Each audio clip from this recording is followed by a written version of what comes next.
Tonight, we begin with a development that Western defense officials had dreaded, anticipated, and ultimately prepared for. A deployment that unfolded not over weeks, but in mere hours. Hours that changed the electronic battlefield forever. Hours that gave Ukraine something Russia never expected them to possess. Hours that may have just tilted the entire conflict in Kyiv's favor. What Britain did today crossed a line that Moscow had hoped would never be crossed. And when that line broke, Putin did not hesitate to respond. He responded with fury, with threats, and with barely concealed panic. But it was too late. The system was already operational. And tonight, Russian forces across occupied Ukraine are flying blind. If you're watching this and you haven't subscribed yet, now is the time. This channel brings you the most critical developments from the front lines before anyone else. We break down what the mainstream media misses and explain what it actually means for this conflict. Hit that subscribe button, turn on the notification bell, and join the hundreds of thousands who trust us to keep them informed. Because what we're about to tell you tonight will change how you understand this entire war. For months now, there had been whispers, not official announcements, not press releases, just whispers that Britain was preparing something extraordinary for Ukraine's defense. Britain has been supportive, yes, but they have been calculated in their support. Their military aid has followed a certain logic, a progression, almost a strategy of incremental escalation. But what set off alarm bells in Moscow this week was that the logic went silent. Intelligence analysts who monitor British defense shipments know the indicators. The movement of specialized transport aircraft from RAF Bryce Norton. The sudden increase in encrypted communications between Kyiv and London. The deployment of British technical advisors to undisclosed locations in western Ukraine. The sudden classification of routine cargo manifests. All of that went quiet. And whenever Britain goes quiet, it means something is about to get very loud. For weeks, Russian electronic warfare units had been operating with near impunity along the front lines. Their jamming systems had been disrupting Ukrainian drone operations. Their radar installations had been tracking Ukrainian aircraft movements with disturbing precision. Their integrated air defense networks had been shooting down cruise missiles at rates that alarmed NATO planners. Moscow believed it had achieved electronic superiority over the battlefield. They believed they could see everything Ukraine was doing while remaining invisible themselves. They were wrong, because while Russian commanders were celebrating their electronic dominance, British C-17 Globemasters were landing at airfields across Poland, and what they carried would change everything. Early Thursday morning, NATO intelligence detected what they described as a massive shift in the electromagnetic spectrum over eastern Ukraine, including signal patterns that had not been observed in this theater since the conflict began. These are the kinds of signatures that only appear when a new generation of electronic systems comes online, systems that Britain only deploys when they are signaling something very specific. Total commitment, strategic escalation, or technological intervention. Western analysts didn't know which category this fell into or whether it fell into all three at once. But what they did know was that the electronic battlefield had fundamentally changed. And when the electromagnetic spectrum shifts without explanation, even by small margins, Moscow pays very close attention. What British forces had delivered, what Ukrainian technicians had spent the last 72 hours integrating into their defensive networks, was the most advanced ground-based radar system ever deployed outside NATO territory. Sources speaking to defense correspondents described it as a variant of the SAMPSON multifunction radar, the same system that makes Britain's Type 45 destroyers the most capable air defense ships in the world. But this wasn't a naval radar. This was something new, something specifically designed for ground-based operations, something that had never been deployed in combat before. And tonight, it was tracking every Russian aircraft, drone, and cruise missile within 300 kilometers of the front lines. Putin's Air Force was no longer invisible. They were exposed, and they knew it. The warning issued by Moscow tonight was not normal. It was not routine. It was not symbolic. It was desperate. Kremlin spokesperson after Emergency Security Council meeting described Britain's move as provocative, destabilizing, and perhaps most importantly, a direct threat to Russian national security requiring an immediate response. But threats only work if the target hesitates. Britain did not. In fact, their response today was among the most defiant we've seen since the conflict began. Here's what we know. Within 6 hours of Russia's protests, British Defense Secretary John Healey issued a statement confirming the deployment. This wasn't the usual diplomatic hedging. This wasn't the careful language of plausible deniability. This was an open acknowledgement with specific technical details that Britain had provided Ukraine with what officials described as game-changing electronic warfare and detection capabilities. They weren't hiding anymore. They were announcing, and that announcement sent shockwaves through the Russian military establishment. Within hours, Russian state media was in full panic mode. Commentators who usually project confidence were stammering through explanations. Military analysts were being brought on to downplay capabilities they clearly didn't understand. And behind the scenes, according to sources familiar with Kremlin communications, Putin himself demanded an immediate briefing on what this system could do. What he heard reportedly left him furious. Tonight, British defense sources confirmed that Ukraine had deployed the radar system across multiple locations, including sites in Kharkiv Oblast that had recently been reinforced for what analysts believe was precisely this purpose. Ukraine activated the system before Russia could mount any kind of countermeasure. They integrated it with existing air defense networks. They linked it to long-range strike capabilities that were already in position. They created a detection umbrella that extended deep into Russian-occupied territory. In other words, Ukraine targeted Russia's greatest tactical advantage, their ability to operate aircraft and launch missiles without warning. The detection capability that would have made continued Russian air superiority possible. This is what made Moscow's response so urgent. Britain's deployment wasn't just symbolic, it was immediately operational. It represented the kind of capability shift that could fundamentally alter the balance of power if left unchecked. And Russia, understanding that fully, responded with everything short of direct military action. They summoned the British ambassador. They issued formal diplomatic protests.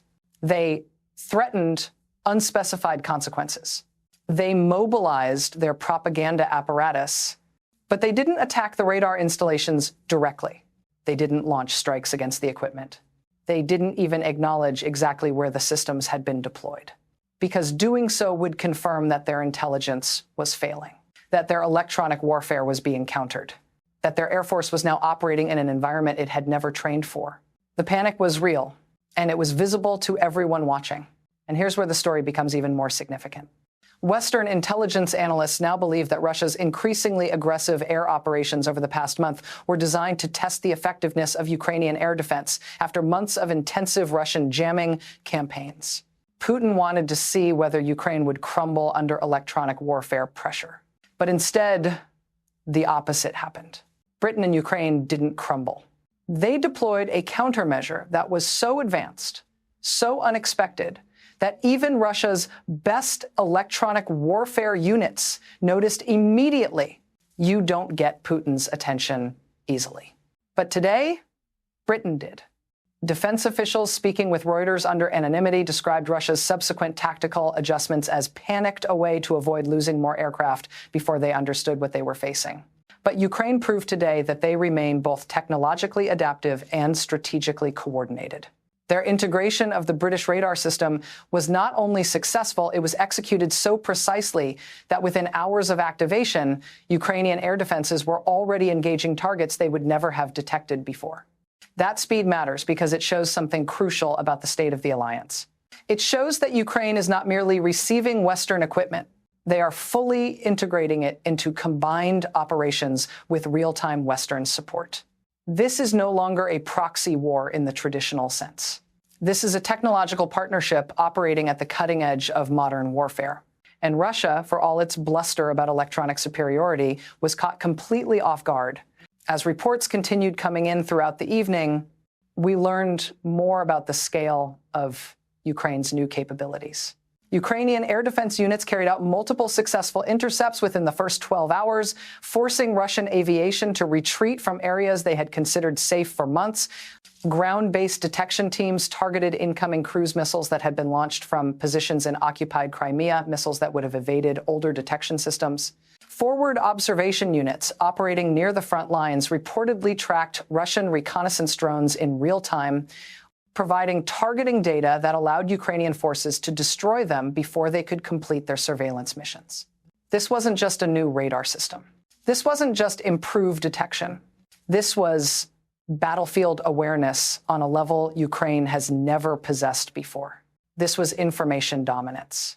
And information dominance is the one thing Russia has struggled to maintain since the opening weeks of this conflict. For every electronic warfare advantage they have achieved, Ukraine has countered with something that negated or exceeded it. Tonight, they may have achieved their biggest counter yet. Remember, Putin thought Ukraine would fall in 3 days. He thought Western support would crumble within months. He thought NATO unity would fracture under economic pressure. He thought his electronic warfare capabilities would give him permanent battlefield superiority. But tonight, the exact opposite is happening. Ukraine is stronger militarily than at any point since the invasion began. Western support is not only continuing, it's escalating. NATO unity has actually solidified under Russian pressure. And Russia's much vaunted electronic warfare advantage just got neutralized by a radar system they didn't even know was coming. Every assumption Putin made about this conflict has proven wrong. And every time he adjusts, Ukraine and its allies adjust faster. Tonight is simply the latest example of a pattern that has defined this entire war. Russian overconfidence, followed by Ukrainian adaptation, followed by Russian panic. What makes this moment so critical and so dangerous is that Britain's deployment happened at a time when Putin is under unprecedented internal pressure. Russian military hardliners want more aggressive action in Ukraine. Russian oligarchs want sanctions relief and economic normalization. Russian nationalists want territorial gains that justify the enormous human cost. Russian mothers want their sons to stop coming home in coffins. Putin is balancing these demands while managing a war that has gone catastrophically wrong by every measurable standard. And when leaders in that position face sudden setbacks, they don't respond rationally. They respond from desperation. They respond from fear. They respond from the need to demonstrate strength precisely when they are weakest. This is why the next few days are so critical. Putin cannot allow this deployment to stand without response. His domestic political survival depends on projecting power. But every option available to him carries enormous risks. Attack the radar installations directly, that means striking targets that may have British technicians nearby, potentially triggering a direct NATO confrontation. Escalate electronic warfare operations. Ukraine has just proven their countermeasures are ahead of Russia's capabilities. Launch more cruise missiles. The new radar system means more of them will be intercepted, exposing the declining effectiveness of Russia's strike capabilities. There are no good options. And when Putin has no good options, he becomes unpredictable. Britain's official statement, now distributed through NATO channels and major international media, was designed to signal that London is not willing to allow Russia to achieve air superiority over Ukraine. Defense Secretary Healey said plainly that Russia's intensified air operations were inconsistent with any genuine desire for peace. That is diplomatic language for, we see what you're doing and we're going to stop it.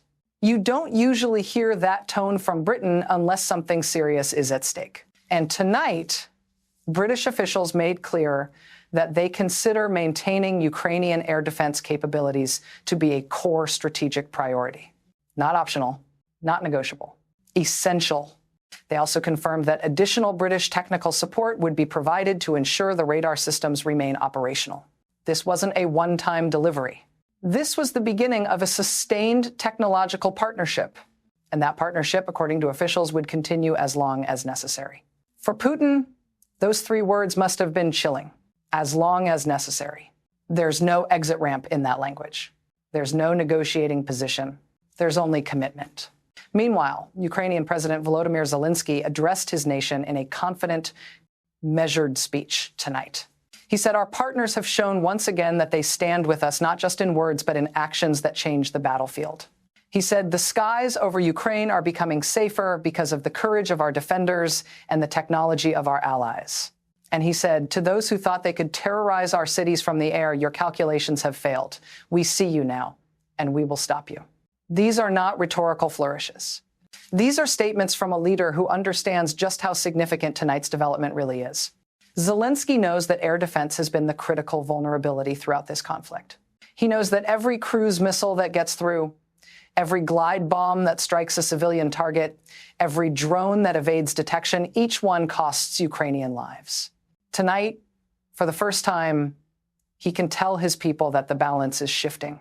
And that message, broadcast to millions of Ukrainians living under the constant threat of Russian air attack, may be as important as the radar system itself. Hope matters in war. And tonight, Ukraine has more reason for hope than it has had in months. Here's what makes the situation even more concerning for Moscow. Britain's deployment wasn't isolated. Along with the radar system delivery, Germany also announced accelerated delivery of additional IRIS-T air defense systems within the same 48-hour window. The United States confirmed that ATACMS missile shipments would continue despite Russian protests. France increased intelligence sharing specifically related to Russian aircraft movements. All of this happened within the same week. When NATO moves multiple pieces at once, it means something larger is underway. This wasn't a single British decision. This was a coordinated allied response to Russian escalation. And the coordination suggests that Western capitals have been planning this for weeks, possibly months, waiting for the right moment to deploy. That moment came when Russia intensified its bombing campaign against Ukrainian cities. The message was clear: escalate against civilians, and we will escalate our support. Russia pushed, and the West pushed back harder. Tonight, Putin is learning that lesson in real time. Western analysts are now considering several possibilities for Russia's next move. One is that Putin is preparing a massive retaliatory strike, throwing everything he has at Ukrainian infrastructure to overwhelm even the new detection capabilities. Another is that Putin is attempting to open a diplomatic track using the threat of escalation to pressure the West into negotiations before Ukraine's advantages grow even larger. A third possibility, the one worrying officials the most, is that Putin is attempting to provoke a direct confrontation with NATO to justify total mobilization and a shift to an openly declared war footing. But today, Ukraine took that last card off the table. They didn't wait for Russian strikes to prove the system worked. They didn't hesitate while Moscow prepared countermeasures. They didn't give Putin time to adjust. They deployed immediately, integrated rapidly, and demonstrated capability within hours. That speed neutralized Russia's ability to respond before the new reality was already established. What we're watching now is a test of resolve. Putin wants to see if Western support will continue despite Russian threats. Ukraine wants to show that it can integrate advanced Western technology and use it effectively. NATO wants to prevent Russian air superiority from becoming permanent. And Britain wants to prove that its military technology can make a decisive difference in a modern conflict. All of these objectives are now being tested simultaneously. The next few days will reveal whether this deployment represents a turning point or simply another incremental shift. But based on what we've seen tonight, based on Russia's panic, Ukraine's confidence, and Britain's defiance, the early signs suggest this may be bigger than anything we've witnessed since the conflict began. Tonight, we've heard from NATO officials who are now monitoring Russian military communications in real time. They say Russian aviation commanders are issuing new orders restricting flight operations over areas covered by the new radar system. They say Russian cruise missile launch protocols are being revised to account for improved Ukrainian detection capabilities. And they say Putin's decision to publicly condemn Britain is likely part of a broader information operation intended to pressure London into limiting further support. But Britain is not backing down. In fact, Britain is doubling down. Their response today, immediate, unapologetic, and detailed, sent a message to Putin that threats will not work, and it sent a message to NATO that Britain is prepared to lead when leadership is required. Defense analysts noted that this is the most significant British military intervention since the Falklands War in terms of political risk and strategic commitment. Britain is betting that supporting Ukraine is worth potential Russian retaliation. And based on tonight's events, that bet appears to be paying off. As the weekend approaches, we expect more details to emerge about exactly what Russia hoped to achieve with its intensified air campaign and how comprehensively those plans have now been disrupted. But what we do know is that Britain's deployment was timely. It neutralized Russia's emerging air superiority before it could become decisive. It demonstrated Western commitment at a moment when Putin was testing alliance resolve, and it gave Ukraine capabilities that fundamentally change the calculus of Russian military planners. What happens next will depend on what Putin does in the next 72 hours. If he escalates further, this moment will be remembered as the beginning of a dangerous new phase. If he backs down, Britain and Ukraine have already shown they are prepared for that too. They have shown they are ready to respond to anything. Moscow attempts, they have shown that the alliance is not fracturing, it's strengthening. And they have shown that technological superiority remains firmly on Ukraine's side. And tonight, for the first time in months, Putin appears to be genuinely uncertain. The Kremlin is quiet, too quiet. And when Moscow is quiet, it means they are recalculating. It means they are choosing their next move carefully. Because tonight, Putin learned something he should have understood from the beginning.